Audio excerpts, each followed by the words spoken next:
Welcome to True Crime Threads, where true stories take a dark turn. Today we reveal the terrifying truth behind a woman's fight for freedom. Nadia was a quiet woman from a small, traditional village. She had always lived a modest life, bound by the expectations of her family and community. When she married into the powerful Sayed family, everything about her world changed. The Sayeds were known for their wealth, influence, and strict adherence to tradition. Her new husband, Rashid, was much older, a man of few words whose cold demeanor left her feeling isolated from the start. Yet, nothing could have prepared her for the reality that awaited her within the walls of her new home. The family patriarch, Abbas Sayed, was a figure of immense authority. His presence commanded silence, and his rules governed every aspect of the household. At first, Nadia thought Abbas's stern nature was simply part of his personality, but she soon began to notice an unsettling hostility in his eyes whenever he looked at her. His authority was absolute, and his expectations were unquestionable. One day, Abbas made an announcement that would shatter what little comfort Nadia had managed to find. In front of the entire family, Abbas declared that Nadia, as the newest member, must earn her place in the household. His decree was shocking. She was to serve as the family's house dog. At first, Nadia thought she had misunderstood. Surely it was some cruel joke, an attempt to test her obedience. But Abbas's icy glare and the silence of those around him made it clear that he was serious. From that day forward, her life became a series of demeaning rituals. She was forced to crawl on all fours, eat her meals from bowls placed on the floor, and bark on command. The humiliation was unbearable, but Abbas justified it as a long-standing family tradition meant to humble new members and reinforce their loyalty. Nadia's protests fell on deaf ears. Her husband, Rashid, avoided her gaze, offering no comfort or resistance to his father's cruelty. The other family members turned a blind eye, unwilling or too afraid to defy Abbas. Every moment of degradation chipped away at Nadia's spirit. The Sayed household, with its sprawling halls and grand rooms, became her prison. She spent her days in silence, her knees bruised, her dignity stripped away. Yet, she quickly realized that Abbas's tyranny was not only about asserting control. There was something deeper, something darker in his eyes, a satisfaction that suggested this was not merely tradition but a calculated act of dominance. Nadia began to sense that she was not the first to endure such treatment. There were whispers in the corridors, the occasional tense glance exchanged among the women in the household. The more she observed, the clearer it became that Abbas's so-called traditions masked a more sinister agenda. But Nadia had no idea just how deep his cruelty ran or how far she would be pushed before she could uncover the truth. One day, as part of her degrading routine, Nadia was ordered to clean Abbas's quarters. The task was given to her as a means to reinforce her submission, a reminder that she was at the mercy of his whims. The room, lavishly decorated with heavy rugs and ornate furniture, reeked of his dominance. Nadia moved methodically, her hands trembling with every object she touched, fearing she might make a mistake that would provoke his wrath. As she dusted near an intricately woven carpet, her fingers brushed against a loose edge. The rug shifted slightly, revealing a faint outline on the floor. Her curiosity piqued, and though she hesitated, she couldn't ignore the urge to investigate further. Lifting the rug cautiously, she discovered a trapdoor embedded in the floorboards. It was old, with a rusted handle that seemed out of place in the otherwise pristine room. Her heart pounded as she debated whether to open it. She knew the risks of being caught but felt an overwhelming need to know what lay beneath. Mustering her courage, Nadia pried the trapdoor open. A faint, musty smell wafted up, and a steep set of stairs descended into darkness. Grabbing a lantern from the room, she took a deep breath and stepped down into the unknown.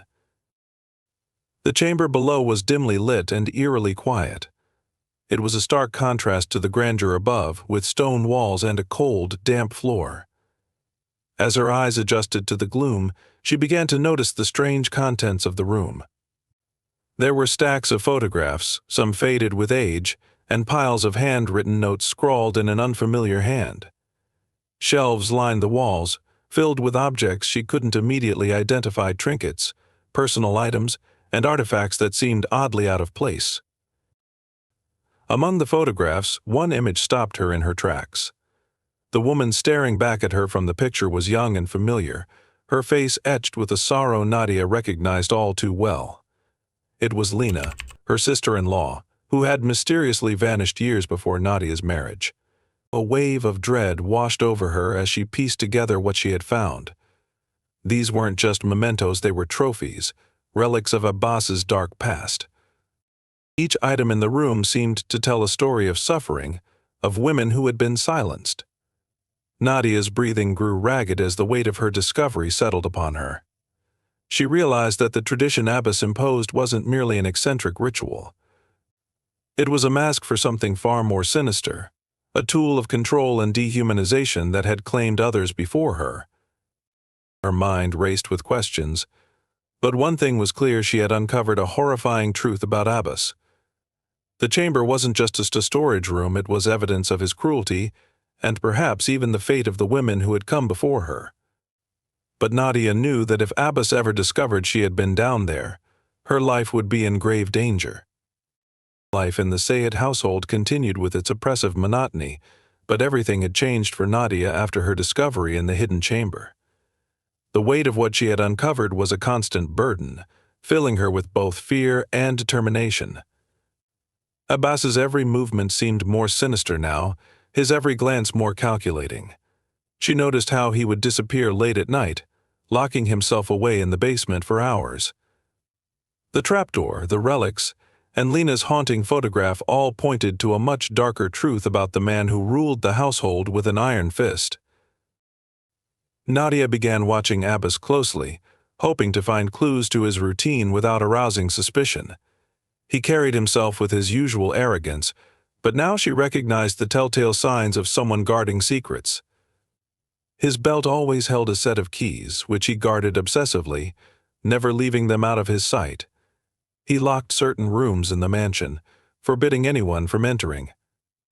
These sealed spaces now loomed in her mind like forbidden zones, their contents a mystery she feared, and yet felt compelled to uncover.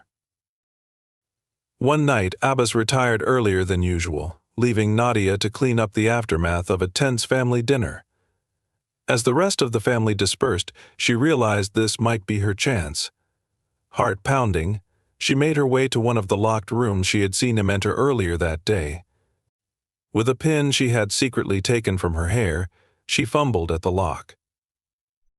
Minutes felt like hours as the mechanism finally gave way with a faint click. The door creaked open, revealing a room that seemed frozen in time. Dust-covered furniture and dim lighting created an eerie atmosphere, but it was the objects on display that made Nadia's blood run cold. The walls were lined with shelves holding torn pieces of clothing, jewelry, and other personal items. There were photographs pinned to a corkboard, each depicting a woman who looked drained of life, their eyes filled with terror. Among the clutter, she spotted a small leather-bound book. Her trembling hands flipped through its pages, revealing it to be Lena's diary. The entries were filled with despair, detailing her life under Abbas's rule. Lena had tried to escape, but her plans were discovered, and her diary abruptly ended with a haunting final entry: "He knows. There's no way out." The room was not just a storage space, it was a shrine to Abbas's power and control. Each object told a story of suffering, a chilling testament to the fates of the women who had been trapped there before her. Nadia's mind raced as she realized the extent of Abbas's cruelty. He wasn't just a tyrant, he was a monster who thrived on the destruction of others. Her chest tightened as footsteps echoed down the hall. Abbas was moving closer. Panic surged through her as she quickly put everything back in place and slipped out of the room. As she closed the door behind her, she vowed that no matter the cost, she would not become another victim silenced by Abbas's reign of terror. Nadia's life was now a constant battle between fear and determination. The revelations she had uncovered about Abbas and the haunting evidence of his past atrocities made it clear that staying silent was no longer an option. She had to escape, but the risks were monumental. Abbas's control over the household was absolute, and his sharp instincts made every move Nadia took fraught with danger. Still, she knew that remaining under his rule would eventually lead to her destruction, just as it had for Lena and the others. Quietly and methodically, Nadia began to plan her escape. She observed Abbas's routine with meticulous care, noting when he left the house and how long he stayed locked in his basement. She learned the times of day when the other family members were least likely to notice her movements. Her preparations were painstakingly slow. She understood that one misstep could cost her everything. She began gathering small amounts of money, secretly setting aside whatever she could from the household expenses. Every night, as she lay on the hard mattress in her cramped room, her mind raced with potential routes and strategies. She thought about the layout of the mansion, its exits, and the best way to avoid detection. However, the walls of the house seemed to close in tighter with every passing day. Abbas's gaze grew more piercing, his presence more oppressive, as though he could sense her growing defiance. One evening, as she cleaned the dining room after a family meal, Nadia overheard a conversation that left her frozen in place. Abbas was speaking in hushed tones with Rashid. Though their voices were low, she caught enough to piece together their intent. They were discussing her future, or rather, the end of it. Abbas mentioned that her usefulness had nearly run its course and that soon she would disappear. The words were chillingly casual, spoken with the same indifference one might use to discuss discarding an old object. The realization hit her like a thunderclap. Her time was running out. Nadia's escape plan had to move faster, but she also knew that simply fleeing would not be enough. Abbas had far-reaching influence, and his resources could easily track her down if she acted impulsively. She needed leverage, something that could expose him and make him vulnerable. Using her newfound knowledge of the household, Nadia began to sow seeds of doubt and rebellion among the women of the family. Quietly, she shared hints of Abbas's cruelty, urging them to question his authority. She didn't reveal everything, fearing that mistrust or betrayal could jeopardize her plans, but she planted enough doubt to create small cracks in his iron grip. Simultaneously, she wrote letters detailing Abbas's crimes, slipping them into hidden corners of the house where they might be found by outsiders. Nadia hoped that someone, a maid, a visitor, anyone would come across them and take action. Her resolve hardened, but so did her desperation. Time was slipping away, and she knew that one wrong move could seal her fate forever. Abbas's patience had worn thin. His sharp eyes seemed to follow Nadia's every move, his expression a mixture of suspicion and barely contained rage. One evening, while Nadia was tending to her tasks, Abbas summoned her to his study. Her heart sank as she approached the heavy oak door, her instincts screaming that something was terribly wrong. Inside, Abbas confronted her with one of the letters she had written. He had found it tucked beneath a loose floorboard in the kitchen. The words she had hoped would reach the outside world now stared back at her from his hand, his knuckles white, as he gripped the paper. The fury in his eyes was like nothing she had ever seen before. Without a word, Abbas grabbed her by the arm and dragged her toward the basement. Nadia's mind raced with panic.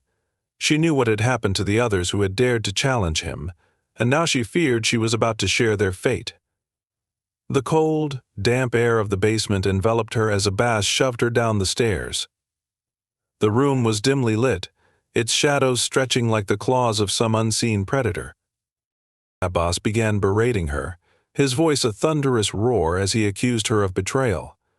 He made it clear that she was no longer of any use to him and that her time in the Sayed household was over. His words carried a sinister finality, and as he moved toward her, she braced herself for the worst. Just as Abbas reached for her, the sound of the front door slamming open reverberated through the mansion. Shouts echoed from upstairs, followed by the rapid footsteps of multiple people. Abbas froze, his expression shifting from rage to confusion. Moments later, uniformed police officers stormed into the basement, their weapons drawn. Nadia was too stunned to react as the officers ordered Abbas to step away from her. Within moments he was handcuffed and dragged out of the basement, shouting protests and threats as he went. For the first time in what felt like an eternity, Nadia allowed herself to breathe. It turned out that one of her letters had reached its intended destination. A maid who had stumbled upon it while cleaning had passed it to a journalist.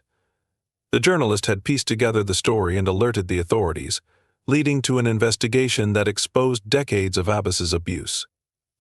Abbas was charged with a litany of crimes, including the disappearances of several women linked to the Sayed family.